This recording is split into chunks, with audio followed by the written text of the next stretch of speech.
जाने माने मूर्तिकार राम सुतार जी के इस शिखर तक पहुंचने में उनके बेटे अनिल सुतार जी की बहुत महत्वपूर्ण भूमिका है और इस बात को राम सुतार जी ने भी माना। हम बात करेंगे अनिल राम सुतार जी से, कैसे उन्होंने शुरू से इस विधा को अपनाया जो उनके पिताजी से उन्हें विरासत में मिली। अनिल जी का मैं noidakhबर.com में स्वागत करता हूँ। नमस्कार सर। नमस्कार। नमस्कार। बताएं सर, किस तरीके से आपने इस विधा को अपनाया और आप विदेश जाने के बाद वापस यहाँ आ गए, कैसे हुआ ये सब? थोड़ा शुरुआत में ये बताऊंगा कि जब मैं स्कूल अपनी कंप्लीट कर था, 11वीं उस समय थी जी। तो उसके बाद मैंने पिताजी से पूछा कि मैं क्या आर्ट ऑफ का कॉलेज ऑफ आर्ट ज्वाइन कर लेता हूँ यहाँ पर। तो उन्होंने कहा कि नहीं, तुम आर्किटेक्चर कर लो, तुम्हें कला तो आती है, स्कल्पचर बना लेते हो, पेंटिंग बना लेते हो, तो आर्किटेक्चर कर लोगे तो उसमें आपको और एक नया टाइप का ज्ञान मिलेगा। जैसे माइकलैंजेलो आर्टिस्ट थे, आर्किटेक्ट भी थे, तो एक आर्ट के अंदर वो एक एस्पेक्ट होना बहुत ज़रूरी है। तो फिर मैंने आर्किटेक्चर ज्वाइन कर लिया। अब आर्किटेक्चर में भी थोड़ा सा इंजीनियरिंग माइंड, आर्ट वर्सल के मैं बड़ा अच्छा उसमें काम करता रहा, उसमें मैं फर्स्ट क्लास फर्स्ट आता रहा हर साल। उस हिसाब से मेरा अच्छा करियर शुरू हुआ आर्किटेक्चर करने के बाद। फिर किसी ने कहा कि भाई आप विदेश में आप जाके आइए क्योंकि वहाँ का एक्सपीरियंस अच्छा रहता है। तो मैंने masters in architecture and urban design किया अमेरिका से। तो वहाँ 2 साल का कोर्स है, मैंने 1 साल में कंप्लीट कर दिया, ज़्यादा मेहनत करके। अच्छा। क्योंकि वहाँ से स्कॉलरशिप मिली थी। अब स्कॉलरशिप पहले साल की तो मिल गई, दूसरे के लिए अभी तो पता नहीं था। तो मैंने कहा क्यों ना हम लोग जल्दी से जल्दी ज़्यादा पढ़ाई करके 1 साल में ख़त्म कर दें। वहाँ फैसिलिटी थी वैसी, इसलिए मैं कर पाया जी। तो वो करने के बाद मैंने वहाँ करीब 12 साल गुजारे अमेरिका में एज एन आर्किटेक्ट। पेंटिंग करता था, स्कल्पचर्स करता था वहाँ पर फ्री टाइम के अंदर।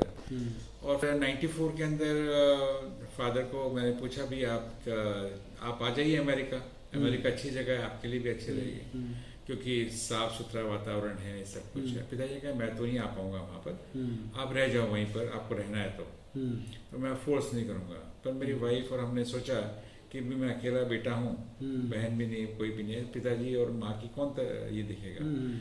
तो फिर हम दोनों ने डिसाइड किया भी अमेरिका छोड़ देते हैं, वापस चलते हैं। तो इंडिया में 94 में हम लोग वापस आ गए। उसके बाद फिर पिताजी के साथ फिर काम शुरू कर दिया। तो जैसे मैंने पिताजी के साथ काम किया तो क्या है कि उनको थोड़ा सपोर्ट मिल गया, पहले अकेले ही सब भाग दौड़ करते थे। उस हिसाब से फिर मैंने काम शुरू किया उनके साथ, थोड़ा आर्किटेक्चर भी करता रहा।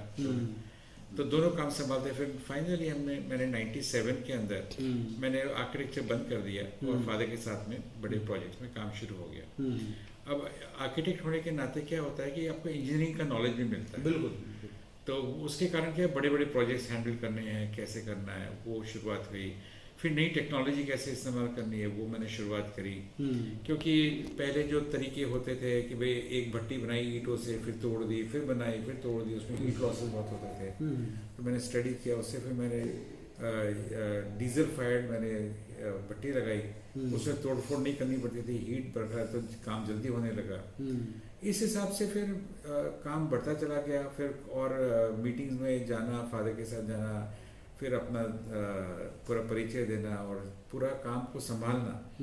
और बड़े काम में क्या होता है कि जल्दी काम करने के लिए एक तकनीक अपनाई जाती है कि साथ साथ क्या क्या काम चल सकते हैं। बिल्कुल। या जल्दी कैसे कर सकते हैं। तो एक आर्किटेक्चर में बिल्डिंग बनाने की जो तरह होती है कि भाई बिल्डिंग का नींव आपने रख दी, पर साथ में दरवाजे खिड़कियां भी बनने शुरू हो गए या और जो चीजें हो, तो वो एक जो मैं सीखा था, तो वो इसमें वो नॉलेज इस्तेमाल करके स्टैचू जो फादर अकेले बनाते थे वो करीब 18 फुट की मूर्ति 2 साल लग जाते थे।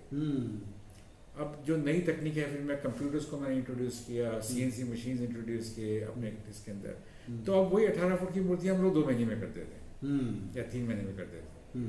तो ये नवीकरण जो है ये थोड़ा सा रिस्क लोग सोचते हैं, पर मैंने वो अपनाया और उससे बहुत फायदा हुआ क्योंकि हमारी कैपेसिटी बढ़ गई। एक हौसला बढ़ जाता है कि भाई हम लोग इतना काम कर सकते हैं। और जो क्लाइंट होता है उसको भी एक कॉन्फिडेंस मिलता है कि इतना बड़ा इंफ्रास्ट्रक्चर है तो ये तो काम कर ही देंगे। तो उस हिसाब से दोनों तरफ से फायदा होता है कि हम लोग एक रिस्क लेते हैं, दूसरा भी सोचता है कि भाई इतना बड़ा इंफ्रास्ट्रक्चर खड़ा हो गया। आज हमारी जो फाउंड्री है 2 एकड़ में है और करीब 10 टन हम लोग कास्टिंग कर सकते हैं यदि जरूरत पड़े तो। उसी बात से फिर हमें बहुत फ़ायदा हुआ कि भाई हम लोग साथ में काम कर रहे हैं। पिताजी का जो आर्ट का बैकग्राउंड है, मेरा इंजीनियरिंग आर्ट सभी कुछ है, तो मिक्स होके हम दोनों जो काम करते हैं। पर पिताजी का कहना ये है कि भाई हम कॉइन के दो साइड्स हैं। बिल्कुल वही बात। तो उससे क्या है कि, और दूसरा क्या है कि मेरे और पिताजी की जो थिंकिंग है वो सेम है। तो क्या जैसे कहते हैं ना, वेवलेंथ सेम होना, तो हमें आपस में काम करने में बड़ा मजा आता है।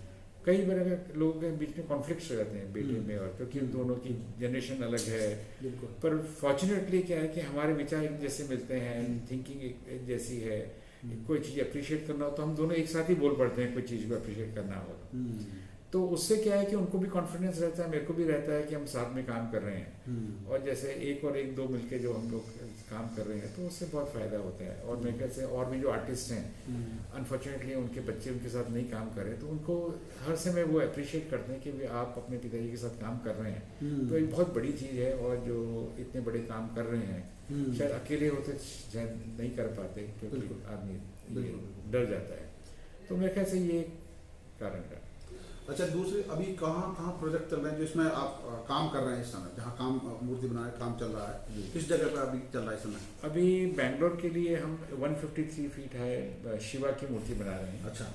एक 90 फीट के कैंपागोड़ा का स्टैचू बना रहे हैं, जिसका इंस्टॉलेशन अभी एयरपोर्ट पे चल रहा है बेंगलोर में। इसके अलावा 100 फुट की एक संभाजी महाराज, छत्रपति शिवाजी महाराज के बेटे संभाजी महाराज की मूर्ति चल रही है पूना के लिए, उसका काम कर रहे हैं। और हैदराबाद के लिए 125 फुट की अम्बेडकर की मूर्ति का काम। अच्छा। इसके अलावा जो आगे काम होने वाले हैं बॉम्बे में, वो है 400 फुट के शिवाजी महाराज का स्टैचू जो अरब महासागर में आने वाला है। और 350 फुट की अम्बेडकर का स्टैचू है जो दादर में लगने वाला है। अच्छा। वो भी हमारे डिजाइन पास है, अभी काम चल रहा है उसके ऊपर। इसके अलावा 2018 के अंदर योगी जी ने अनाउंस किया था कि भाई सरयू नदी किनारे बहुत ऊंची मूर्ति बनाएंगे। उसी समय वो स्टैचू ऑफ यूनिटी देख के आए थे, तो एक कंपटीशन में रखा था कि राम जी की मूर्ति बना के उनको दिखाई जाए। तो बहुत सारे आर्टिस्ट लोगों ने, आर्किटेक्ट लोगों ने प्रेजेंट किया था। उसमें हमारा डिज़ाइन जो है वो फाइनल हुआ था, और उन्होंने अनाउंस किया था कि 251 मीटर ऊंची ये मूर्ति बनेगी, जिसमें 51 मीटर की जो है वो तो बिल्डिंग होगी नीचे, जो मंदिर नुमा आकार में होगी, और उसके ऊपर 200 मीटर का मूर्ति बनेगी। तो वो अभी देखते हैं कब बनती है। अभी तो मंदिर पे कॉन्सेंट्रेट कर रहे हैं, और सरयू नदी किनारे 125 हेक्टेयर के करीब ज़मीन लेने के लिए वो कोशिश कर रहे हैं। तो जैसे ही वो काम संपूर्ण हो जाएगा तो फिर मैं कैसे उसकी डिज़ाइनिंग शुरू हो सकती है। अच्छा, अभी जो नए लोग आ रहे हैं इस लाइन में, उनके लिए आप क्या कहना चाहेंगे?